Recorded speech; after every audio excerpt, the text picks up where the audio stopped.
Peter and Wendy. Chapter 15. Hook or me this time. Odd things happen to all of us on our way through life without our noticing for a time that they have happened. Thus, to take an instance, we suddenly discover that we have been deaf in one ear, for we don't know how long, but, say, half an hour. Now such an experience had come that night to Peter. When last we saw him, he was stealing across the island with one finger to his lips and his dagger at the ready. He had seen the crocodile pass by without noticing anything peculiar about it, but by and by he remembered that it had not been ticking. At first he thought this eerie, but soon he concluded rightly that the clock had run down. Without giving a thought to what might be the feelings of a fellow creature thus abruptly deprived of its closest companion, Peter at once considered how he could turn the catastrophe to his own use, and he decided to tick, so that wild beasts should believe he was the crocodile and let him pass unmolested. He ticked superbly, but with one unforeseen result. Crocodile was among those who heard the sound, and it followed him, though whether with the purpose of regaining what it had lost, or merely as a friend under belief that it was again ticking itself, will never be certainly known, for, like all slaves to a fixed idea, it was a stupid beast. The Peter reached the shore without mishap, and went straight on, his legs encountering the water, as if quite unaware that they had entered a new element. Thus many animals pass from land to water, but no other human of whom I know. As he swam he had but one thought: Hook or me this time. He had ticked so long that he now went on ticking without knowing that he was doing it. Had he known he would have stopped, for to board the brig by the help of the tick, though an ingenious idea, had not occurred to him. On the contrary, he thought he had scaled her side as noiseless as a mouse, and he was amazed to see the pirates cowering from him, with Hook in their midst as abject as if he had heard the crocodile. The crocodile? No sooner did Peter remember it than he heard the ticking. At first he thought the sound did come from the crocodile, and he looked behind him swiftly. Then he realized that he was doing it himself, and in a flash he understood the situation. How clever of me! He thought at once, and signed to the boys not to burst into applause. It was at this moment that Ed Tent, the quartermaster, emerged from the forecastle and came along the deck. Now, reader, time what happened by your watch. Peter struck true and deep. John clapped his hands on the ill-fated pirate's mouth to stifle the dying groan. He fell forward. 4 boys caught him to prevent the thud. Peter gave the signal, and the carrion was cast overboard. There was a splash, and then silence. How long has it taken? 1. Sir Slightly had begun to count. None too soon. Peter, every inch of him on tiptoe, vanished into the cabin, for more than one pirate was screwing up his courage to look round. They could hear each other's distressed breathing now, which showed them that the more terrible sound had passed. "It's gone, Captain," Smee said, wiping his spectacles. "All still again." Slowly Hook let his head emerge from his ruff, and listened so intently that he could have caught the echo of the tick. There was not a sound, and he drew himself up firmly to his full height.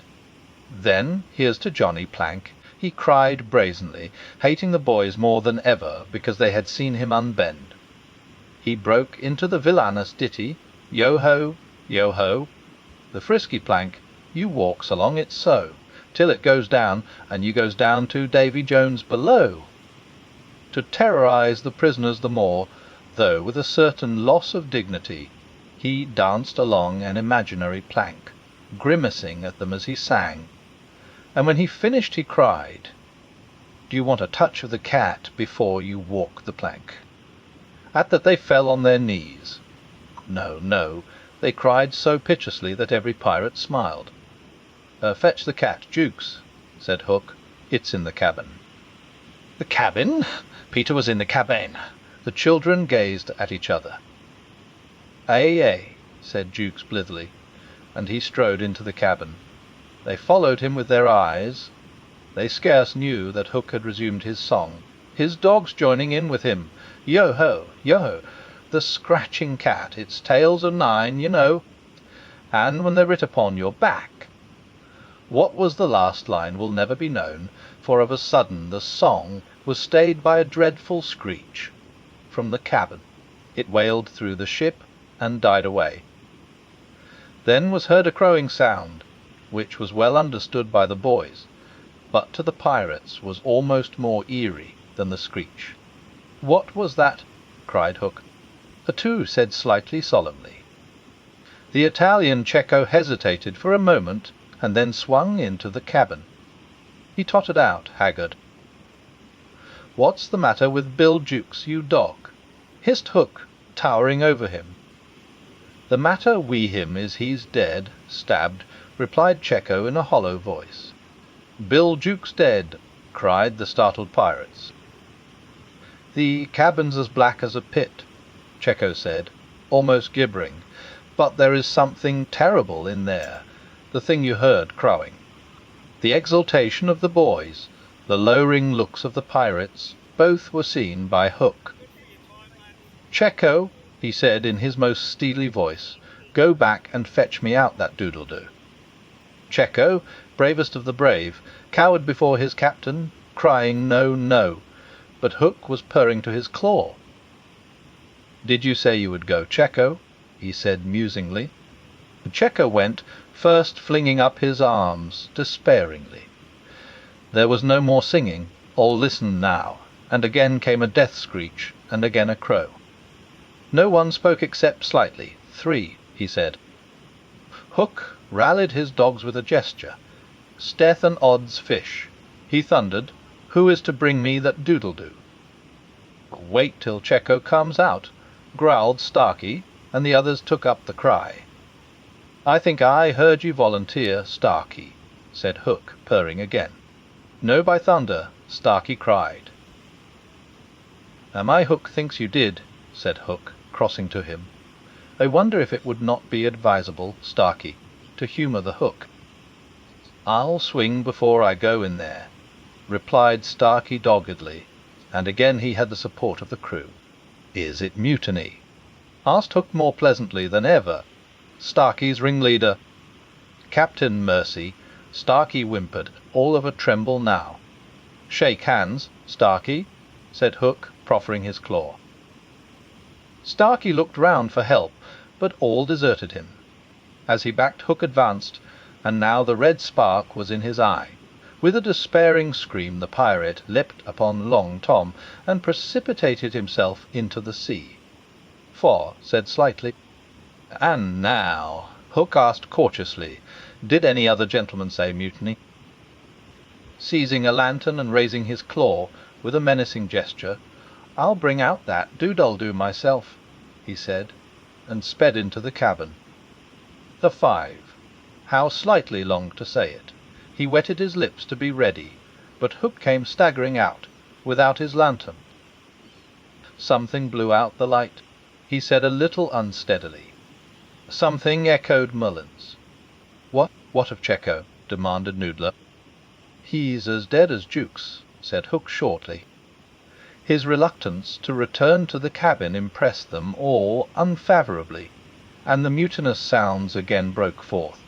All pirates are superstitious, and Cookson cried, "They do say the surest sign a ship's accursed is when there's one on board more than can be accounted for." "I've heard," muttered Mullins, "he always boards the pirate craft at last." "Had he a tail, Captain?" "Thee say," said another, looking viciously at Hook, "that when he comes it's in the likeness of the wickedest man aboard." "Had he a hook, Captain?"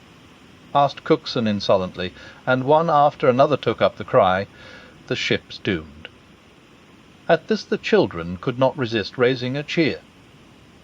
Hook had well nigh forgotten his prisoners, but as he swung round on them now, his face lit up again. "Lads," he cried to his crew, "here's a notion. Open the cabin door and drive them in. Let them fight the doodadoo for their lives. If they kill him, we're so much the better. If he kills them, we're none the worse." For the last time his dogs admired Hook, and devotedly they did his bidding. The boys, pretending to struggle, were pushed into the cabin, and the door was closed on them. "Now listen," cried Hook, and all listened. But not one dared to face the door. Yes, one, Wendy, who all this time had been bound to the mast. It was for neither a scream nor a crow that she was watching. It was for the reappearance of Peter. She had not long to wait. In the cabin he had found the thing for which he had gone in search, the key that would free the children of their manacles, and now they all stole forth, armed with such weapons as they could find. First signing to them to hide, Peter cut Wendy's bonds, and then nothing could have been easier than for them all to fly off together. But one thing barred the way, an oath. Hook or me this time. So, when he had freed Wendy, he whispered to her to conceal herself with the others, and himself took her place by the mast, her cloak around him so that he should pass for her. Then he took a great breath and crowed. To the pirates it was a voice crying that all the boys lay slain in the cabin, and they were panic-stricken. Hook tried to hearten them, but like the dogs he had made them, they showed him their fangs, and he knew that if he took his eyes off them, now they would leap at him. "Lads," he said, ready to cajole or strike as need be, but never quailing for an instant, "I've thought it out. There's a John abroad." "Aye," they snarled, "a man we a Hook." "No, lads, no, it's the girl. Never was luck on a pirate ship we a woman on board. We'll right the ship when she's gone." Some of them remembered that this had been a saying of Flint's. "It's worth trying," they said doubtfully. "Fling the girl overboard," cried Hook, and they made a rush at the figure in the cloak. "There's none can save you now, missy," Mullins hissed jeeringly. "There's one," replied the figure. "Who's that?" "Peter Pan the Avenger," came the terrible answer, and as he spoke Peter flung off his cloak. Then they all knew who 'twas that had been undoing them in the cabin, and twice Hook essayed to speak, and twice he failed. In that frightful moment I think his fierce heart broke. At last he cried, "Cleave him to the brisket," but without conviction. "Down, boys!" and at them Peter's voice rang out, and in another moment the clash of arms was resounding through the ship. Had the pirates kept together, it is certain that they would have won, but the onset came when they were all unstrung, and they ran hither and thither, striking wildly, each thinking himself the last survivor of the crew. Man to man they were the stronger, but they fought on the defensive only, which enabled the boys to hunt in pairs and choose their quarry. Some of the miscreants leapt into the sea, others hid in dark recesses, where they were found by Slightly, who did not fight, but ran about with a lantern, which he flashed in their faces, so that they were half blinded, and fell an easy prey to the reeking swords of the other boys. There was little sound to be heard but the clang of weapons, an occasional screech or splash, and Slightly monotonously counting 5, 6, 7, 8, 9, 10, 11. I think all were gone when a group of savage boys surrounded Hook, who seemed to have a charmed life, as he kept them at bay in that circle of fire. They had done for his dogs, but this man alone seemed to be a match for them all. Again and again they closed upon him, and again he hewed a clear space. He had lifted up one boy with his hook, and was using him as a buckler, when another, who had just passed his sword through Mullins, sprang into the fray. "Put up your swords, boys," cried the newcomer, "this man is mine." Thus suddenly Hook found himself face to face with Peter. The others drew back and formed a ring round them. For long the two enemies looked at one another, Hook shuddering slightly, and Peter with the strange smile upon his face. "So, Pan," said Hook at last, "this is all you're doing?" "Aye, James Hook," came the stern answer, "it is all my doing." "Proud and insolent youth," said Hook, "prepare to meet thy doom." Dark and sinister man, Peter answered, "Have at thee."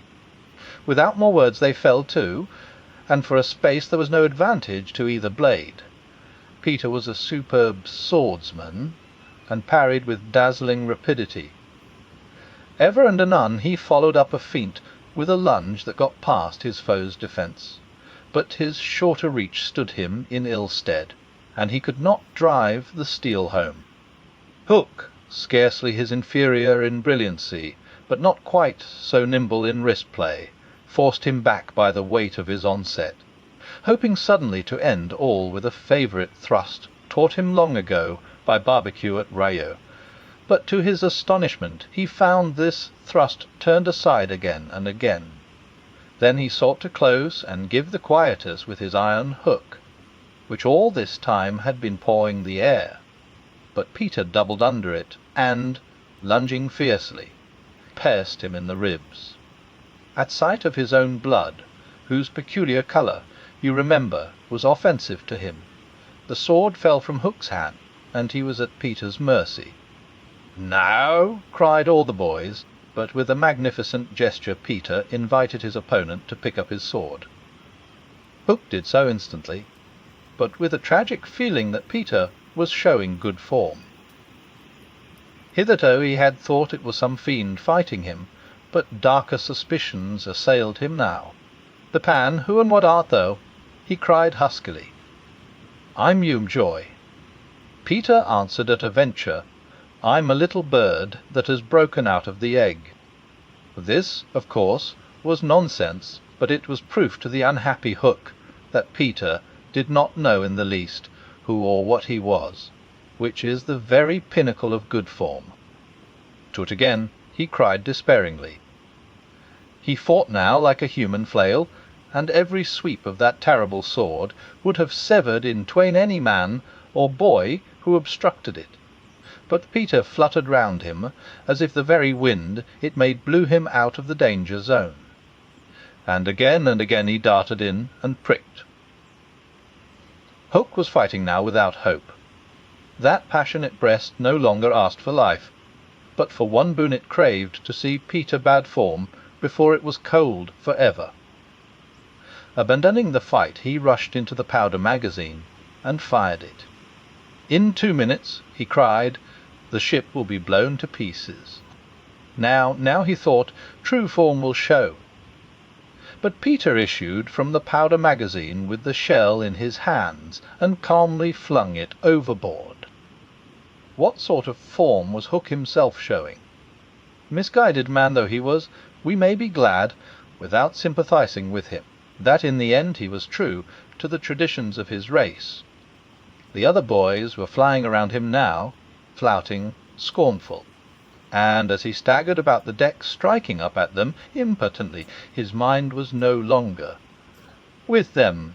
It was slouching in the playing fields of long ago, or being sent up for good, or watching the war game from a famous wall.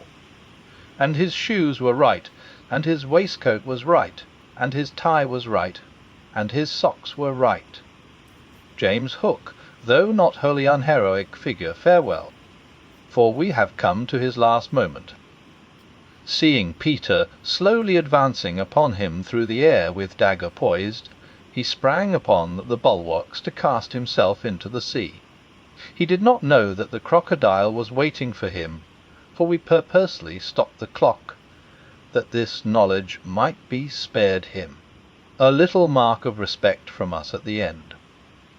He had one last triumph, which I think we need not grudge him, as he stood on the bulwark looking over his shoulder at Peter gliding through the air.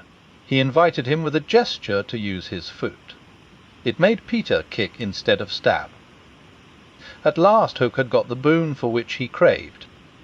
Bad form, he cried jeeringly, and went content to the crocodile. Thus perished James Hook, a 17, slightly sang out, but he was not quite correct in his figures. 15 paid the penalty for their crimes that night, but 2 reached the shore. Starkey to be captured by the redskins, who made him nurse for all their papooses, a melancholy come down for a pirate, and Smee, who henceforth wandered about the world in his spectacles, making a precarious living by saying he was the only man that Jas Hook had feared. Wendy, of course, had stood by, taking no part in the fight, though watching Peter with glistening eyes. But now that all was over she became prominent again. She praised them equally, and shuddered delightfully when Michael showed her the place where he had killed one. And then she took them into Hook's cabin and pointed to his watch, which was hanging on a nail. "It said 1:30. The lateness of the hour was almost the biggest thing of all. She got them to bed in the pirates' bunks pretty quickly, you may be sure, all but Peter, who strutted up and down on deck until at last he fell asleep by the side of Long Tom. He had one of his dreams that night, and cried in his sleep for a long time, and Wendy held him tight,